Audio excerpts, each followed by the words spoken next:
السلام علیکم، میرا نام ہے ذیشان عثمانی۔ آج ہم ایک ٹاپک پر بات کریں گے اور حالیہ پاکستانی ٹرپ میں اس کا بڑی شدت سے مجھے احساس ہوا، اور وہ یہ ہے کہ ہمارے معاشرے میں تنہائی بہت زیادہ بڑھ گئی ہے۔ لوگ بہت زیادہ اکیلے ہو گئے ہیں، اتنے اکیلے وہ پہلے کبھی بھی نہیں تھے۔ ایک ہی کمرے میں ایک ہی فیملی کے ساتھ رہتے ہیں، ہر فیملی ممبر اپنے موبائل کے اوپر لگا ہوا ہے، وہ دنیا جہان سے بات کرتا ہے، بات نہیں کرتا تو صرف آپ سے۔ آپ کھانے پہ چلے جائیں، آپ ریسٹورنٹ چلے جائیں، آپ باہر آؤٹنگ کے اوپر چلے جائیں، ساحل کے اوپر بھی بیٹھ کے سامنے سمندر کا نظارہ نہیں کر رہا ہوگا، بلکہ موبائل کے اوپر لگا ہوا، موبائل پہ کس سے بات کر رہا ہوگا، کوئی چیٹ دیکھ رہا ہوگا، کوئی لائک کر رہا ہوگا، کسی کو کمنٹ کر رہا ہوگا، اور اس کی وجہ سے تنہائی بہت زیادہ بڑھ گئی ہے۔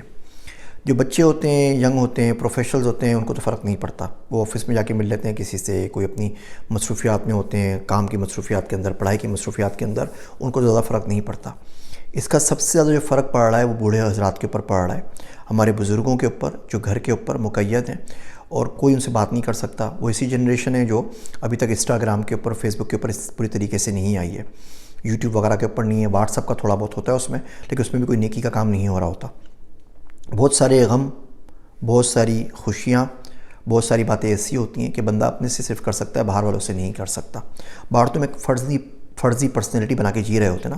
ایک ہماری سیلف وہ ہوتی ہے جو ہمیں اور ہمارے خدا کو پتہ ہے، وہ اصل ہوتی ہے۔ ایک وہ ہوتی ہے جو ہم بچوں کے سامنے ہوتے ہیں، ایک وہ ہوتی ہے جو ہم رشتہ داروں کے سامنے ہوتے ہیں، ایک وہ ہوتی ہے فیس بک کے اوپر، سوشل میڈیا کے اوپر جو معاشرے کے سامنے ہوتے ہیں، اور ان دونوں میں بہت بڑا گیپ ہوتا ہے۔ ایک بوڑھی خاتون سے ملاقات ہوئی، ان کا واقعہ پتہ لگا، اور مجھے بڑا اس کا اثر ہوا میرے دل و دماغ کے اوپر۔ اس طریقے سے تھا، وہ بوڑھی خاتون ہیں، وہ پشتو بولتی ہیں، ان کو اردو زیادہ نہیں آتی۔ ان کی پڑوسن ہیں، وہ بھی اتنی بوڑھی ہیں اور وہ اردو بولتی ہیں، لیکن ان کو بہت زیادہ اونچا سنائی دیتا ہے تو وہ سن نہیں پاتی۔ اب یہ دونوں سہیلیاں ملتی ہیں تو پہلی جو اردو والی خاتون ہے بوڑھی، جن کو اونچا سنائی دیتا ہے، وہ زور زور چیخ چیخ کے باتیں کرتی ہیں کہ دیکھو یہ ہوا، بہو نے یہ کیا، داماد نے یہ کیا، بیٹے نے یہ کیا، بیٹی نے یہ کیا، اس نے یہ نہیں کیا، اس نے وہ نہیں کیا۔ وہ لگاتار نان اسٹاپ بولتی رہتی ہیں، 15 منٹ، آدھا گھنٹہ، 1 گھنٹے تک۔ دوسری خاتون ظاہر بات ہے، ان کو تو اردو سمجھ میں نہیں آتی، تو کیا بولیں گی؟ جب وہ بول کے چپ ہوتی ہیں تو یہ اپنا ماجرا اسٹارٹ کرتی ہیں، بولتی ہیں تم نے دیکھا نہیں آلو کتنے مہنگے ہو گئے، اور دیکھو ٹنڈے کتنے مہنگے ہو گئے، اور پیاز کتنی مہنگی ہو گئی ہے، اور اس مہنگائی میں غریب آدمی کا گزارا کیسے ہو، اور یہ کوئی طریقہ ہے، اور گورنمنٹ نے کیا کیا، اور ڈیزل کا، پیٹرول کا پرائس پتہ ہے کیا ہو گیا ہے، اور یہ کیا ہو گیا، اور وہ کیا ہو گیا ہے۔ وہ اپنی کہانی سناتی رہتی ہے 15 منٹ تک۔ ظاہر بات ہے ان کو زیادہ سنائی نہیں دیتا تو ان کو کچھ سمجھ میں بھی نہیں آتا۔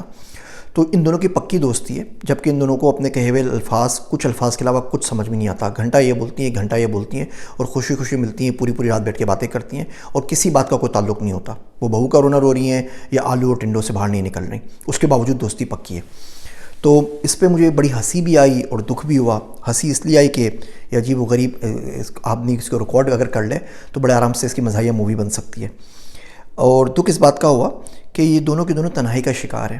ان کے اپنے بچوں کے پاس، ان کی بیٹے بیٹیوں کے پاس، بہوؤں کے پاس، گرانڈ چلڈرن کے پاس ٹائم نہیں ہے کہ ان کی بات سن سکیں۔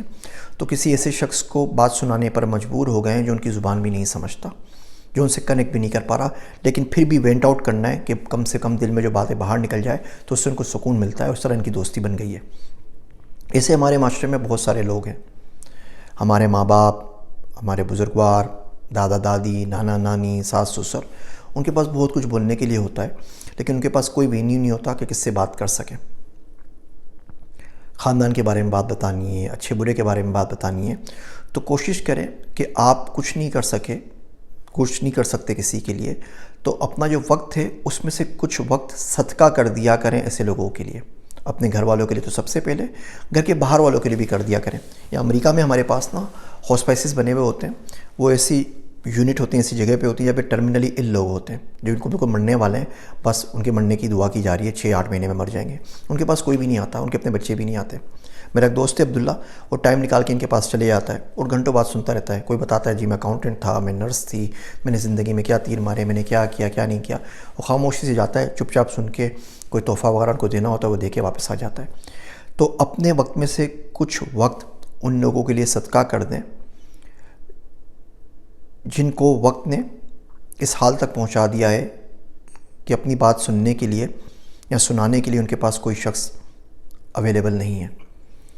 ان لوگوں کے ساتھ ٹائم شیئر کریں، ان کا زندگی بھر کا تجربہ ہے، یقین جانیے آخر میں فائدہ آپ ہی کا ہونا ہے۔ اپنا جو کان ہے نا، میں بولتا ہوں ان لوگوں کو کہ اپنا کان ادھار دے دیں۔ تو کسی کے آنسو پوچھنے کے لیے اپنا کندھا ادھار نہیں دے سکتے، وہ بھی دینا چاہیے، تو کم سے کم اپنا کان ضرور ادھار دے دیا کریں۔ اس سے بہت سے لوگوں کا بھی بھلا ہوگا اور خصوصی طور پر آپ کا بھلا ہوگا۔ امید ہے یہ چھوٹے چھوٹے ریمائنڈرز زندگی میں کہیں نہ کہیں بہتری کا سبب ضرور بنیں گے۔ میرے واسطے دعا کیجیے گا۔ میں ہوں آپ سب کا ذیشان عثمانی۔